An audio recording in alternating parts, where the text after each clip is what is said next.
Halo, perkenalkan saya Kansa Novarin Fala dari kelas 12.5, kelompok 3. Saya di sini bukan hanya sebagai warga negara, tetapi sebagai suara untuk mereka yang tidak lagi bersuara. Hari ini, saya ingin menyampaikan fakta tentang eksploitasi pertambangan di kota Samarinda, of course, Kalimantan Timur. Wilayah yang selama puluhan tahun menjadi pusat tambang batu bara di Indonesia, Samarinda dikenal salah satu daerah dengan aktivitas tambang batu bara yang sangat masif. Data menunjukkan ribuan hektar lahan telah dialihfungsikan menjadi area pertambangan. Dampaknya apa? Ini, lubang tambang yang menganga, banjir yang berulang, pencemaran air, serta korban jiwa akibat lubang tambang yang tidak direklamasi dengan baik. Padahal, secara hukum sudah jelas diatur dalam pasal 33 ayat 3 Undang-Undang Dasar 1945 disebutkan bahwa bumi dan air dan kekayaan alam yang terkandung di dalamnya dikuasai oleh negara dan dipergunakan untuk sebesar-besarnya kemakmuran rakyat. Pertanyaannya, apakah masyarakat sekitar tambang benar-benar merasakan kemakmuran itu?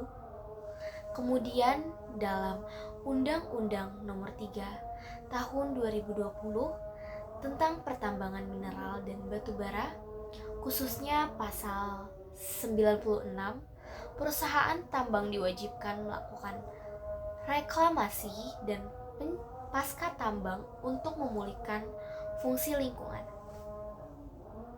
Selain itu, dalam UU nomor 32 tahun 2009 tentang perlindungan dan pengelolaan lingkungan hidup, pasal 69 ayat 1, ditegaskan bahwa setiap orang dilarang melakukan perbuatan yang mengakibatkan pencemaran atau kerusakan lingkungan hidup.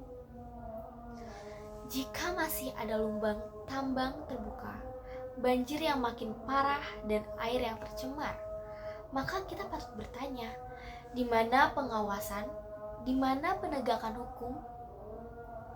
Sebagai anak bangsa, saya merasa prihatin. Saya marah, saya kecewa. Sumber daya alam seharusnya yang menjadi berkah, bukan bencana.